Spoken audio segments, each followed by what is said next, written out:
Victorian Bayswater. A Family's Account. Chapter 1. Thomas, to be my great-great-grandfather, made his way by ferry from Dublin to Liverpool, seeking a better way of life. He hoped that prosperity lay ahead, for there was nothing in Ireland but trouble and strife. Little did he know, for the rest of the clan and all his fellow compatriots, there was worse to follow. Ireland was in rebellion, and Britain at war. Britain was in a period of economic growth, stimulated by war with France. Now was the time to exploit the need for skilled workers for the new industrialised society. When he marched down the gangplank in Liverpool, Thomas was excited by the challenges which lay ahead. He sought passage to London by coach, relying on his skills as a worker in metal to find work, perhaps even start a business, for Dublin's silversmiths and goldsmiths were recognised as highly skilled craftsmen. These skills, working with precious metals, carried over to working with lead and tin, metals more closely allied to the home, servicing water tanks, pipes, buckets, cauldrons, washing and cooking pots, and all other metal containers. Not only was he skilful shaping metal, but also had a knowledge of joinery and the manufacture of carts. Thomas described himself as a whitesmith, which today may be better described as a tinsmith, and as a smelter, an extractor of metal from an ore. The O'Keary clan originally occupied the hills and lowlands on the east side of Lough Derg. The ore, washed down from the hills, would have been a combination of any number of metals, and it wouldn't have been surprising to find local people adept at smelting that ore and either coating hammered-out sheets of metal with tin, or combining tin and copper to make bronze, or even smelting lead and tin to make pewter. The smelter of one ore would be knowledgeable enough to work with any number of base or precious metals. Tinwares were produced in London in the early 1600s, and producers becoming incorporated by 1670. The skills of a whitesmith were more concerned with cutting, shaping, and hammering out sheet metal, making joints and seams, using a mixture of lead and tin to make solder, to give a watertight joint. He may have worked in silver making jewellery. However, when working in London, it was highly unlikely that Thomas would have been working with this expensive metal. He would have been devoting all his energies working with lead and tin in a household environment, making and repairing pipes and cooking pans, pots and utensils for a working population. He was quite prepared to seek work of a more mundane kind, to start afresh, hopefully with better prospects for long-term employment, especially after taking the plunge to leave home. His family, having gone through years of persecution, exploitation, and finally eviction, now he had to split up and find they all had to find their own way, away from the country they loved. When the Irish immigrant travelled to London, he made for Westminster, and it was here that he felt most at home. The Irish populated Soho and the surrounding streets and alleyways. There are many written accounts about St. Giles in the Fields in the early 1800s, appearing as a maze of cellars and tenements based on the boundaries of St. Giles, High Street, Bainbridge Street and Dwight Street. This was about the time that gas lighting first started to be installed in London, initially in Pall Mall. Within the area about St. Giles, New Oxford Street was developed to lay waste to the slums of Church Lane, Maynard Street, Carrier Street, Ivy Lane and Church Street, which was a mass of courts, alleyways and hiding places. These countless tenements were described as rookeries, or perhaps as Little Dublin or the Holy Land, whatever, as an area populated by the Irish. The area of Westminster, Tothill Street, York Street and Castle Lane was another locality giving the deriding term connecting Oxford Street and Holborn, the area of the abandoned of both sexes. The whole area was sold for redevelopment by private contract in 1844, and even today's congested streets and heavy traffic does not suitably depict the area of that time. The noise, the horses, shouts, cries of the passing traders, street urchins darting here and there, the sandwich men, the dust, dirt, droppings, puddles and stench, all underfoot.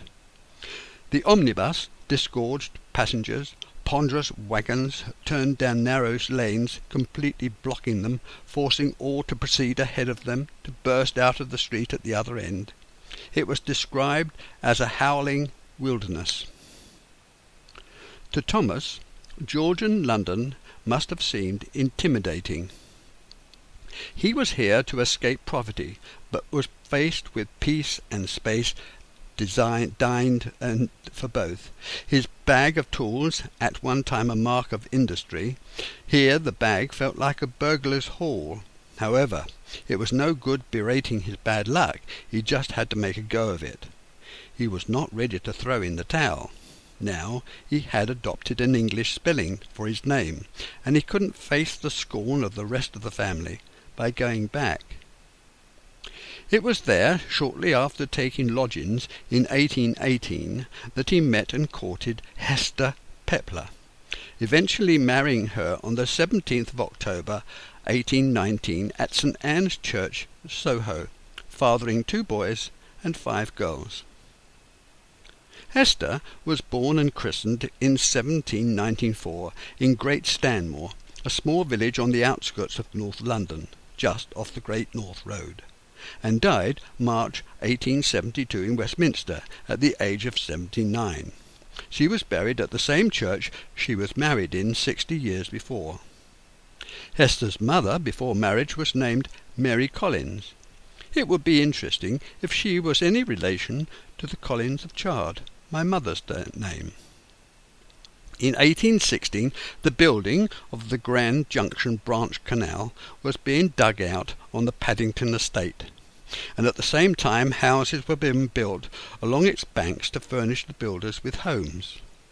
In 1801 there were only 324 houses in Paddington. This was a time of expansion in keeping with the canals and the development of steam engines. Connaught Place in 1807 was the start to the development of Tyburnia, between Edgware Road and the Uxbridge Road. A couple of years later the degradation mounted, causing concern, not before time, for by then Paddington had 879 inhabited houses to give shelter to 4,609 persons. And it wasn't long before Paddington acquired a terrible reputation. The area on the north side of Paddington and Marylebone estates was as far as more reasonable living conditions stretched for the time being. Beyond that lay mean streets, alleyways, huts, reservoirs, wharves and warehouses. The building of the Great Western Railway reinforced this diversion in the 1830s, with its terminus and goods station, land between the railway and the canal intersected by Harrow Road, deteriorated into slums.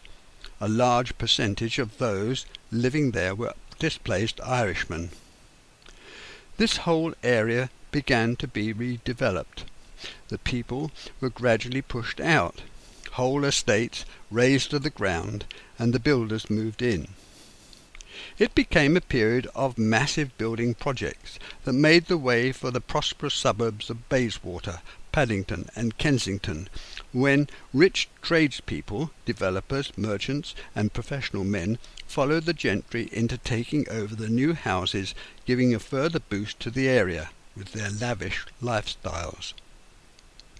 Westbourne became the place to be, reaching the southernmost end of Westbourne Green, and by 1860 the feverish pitch of building started to end. 30 years of rapid development. Thomas and Hester's eldest son, born in 1820 in St. Giles, Middlesex, was named Thomas, as was the custom. He was my great-grandfather, and trained after leaving school as a whitesmith and tinsmith, taking over much of the trade from his father. He married Hannah Raybould when she was 21, and her father Henry was also a whitesmith. In 1841, at St Andrews by the Wardrobe, Holborn, it was thought at the time that there were 1,000 Irish paupers entering London each week, congregating around this area, and all seeking work. The railway age started in 1825, when Thomas was 5, and by the start of the First World War, almost every part of the country was covered. It was very unusual for anyone to work in a factory that employed more than 10 people, for this was the average staff content of most stately homes, and people were just not used to controlling more. It seems strange that businesses had this almost mental limit for group practices. The railways broke this barrier. The rapid decline in agricultural work and the operation of the Corn Laws, which blocked the import of foreign produce, ensured that farmers received a better rate of pay for their harvests. Only about a third of the population lived in their large towns or cities, but this was soon to change as industrialization took hold. The government restrictions on the employment of women and children, although resisted by the working class, were passed. Factory Acts ensured a fixed working week and day. Even though a 14-hour day was not unusual, it was dropped 10 years later in the century. Schooling for all ages was a matter for individual parents to decide what was best. There was no coordination between competing educational establishments. Only about 50% of adults could sign their name. Thomas, his brother William, 1837 to 1902, the sixth child of Thomas and Hester, was born the same year Queen Victoria came to the throne. He became a much respected Westminster City Councillor for 14 years, about the same time the London County Council was established. He was a coal merchant, baker and boot merchant. His wife's father was a leather dealer, and during his 2 marriages he had 15 children. 4 of the births were recorded in St Anne's Church, Soho, the same church Thomas was married in 18 years before. 9 of William's children had connections with the borough of Brompton, where they were all born. There is a plaque erected in Westminster City Hall in his honour for his loyal and faithful work to the people of Westminster, particularly the poor. William's father Thomas immigrated to England from Ireland in about 1812, and by that time Kilkeary Parish was recorded as being situated in Upper Ormond, 4 miles southwest of Neenah, of 2,524 acres containing 662 inhabitants. It lay 27 miles from Limerick, in County Tipperary, in the Diocese of Killaloe. Kilkeary and Ballinaclough formed a benefice linked by the deanery. The deanery was endowed with sufficient capital to provide the enlarged parish with a private school capable of providing education for 70 local people. The farmed land alone brought in tithes amounting to £120, which went towards the rector's stipend. The growing strength of the British economy had an effect, not only on Irish manufacturing, but also on siphoning off capital from Ireland's farming community. Thomas's move away was precipitant, for when his son William was 8 years old, the people of Kilkeary were locked in famine conditions, and gradually the eldest boys of poor families in Ireland moved into the cities, and thereafter making their way to Dublin and onwards to England and London. It was a deliberate situation alleviated by the new industrial society, its quest for power and the need for swifter transportation, accomplished by construction of better roads and the birth of canal navigation and the manufacture of bricks and steel. The invention of the steam locomotion and the construction of the railway network added to the demand for even more coal. And once this movement was afoot, the gravitation from the rural existence to town and city life, coupled with the invention of machines to mass-produce everyday products, there was no stopping the need to continue the process. Fortunately, there was sufficient labour available. In 1841, the census of London registered nearly 2 million citizens, and 3 years later parts of Soho were described as a sort of petty France. French immigrants predominantly owned most shops. There were schools, wine shops and restaurants, mostly catering to the French. The proximity of the rookeries in St. Giles and elsewhere gave foreignness to this whole neighbourhood of London. None of this mattered to the new citizens. They were only interested in earning money to pay for food and board. Other niceties could come along much later. An agricultural worker was laid off. A rapid change was noticed in the countryside, and only just over 20% of the population worked on the land. The difference was felt by the industrial towns and cities as people began to flood in. Construction, the making of things, not just building, took half of Britain's labour force. Free trade was now the call in all but agriculture, and in 1842 the budget introduced income tax, and although declared a temporary measure, never removed, taking the place of tariffs. There was scarcely any drainage or sewerage. Where the gullies were open, a foot or more of offal, garbage, dung and sand overlapped the sides.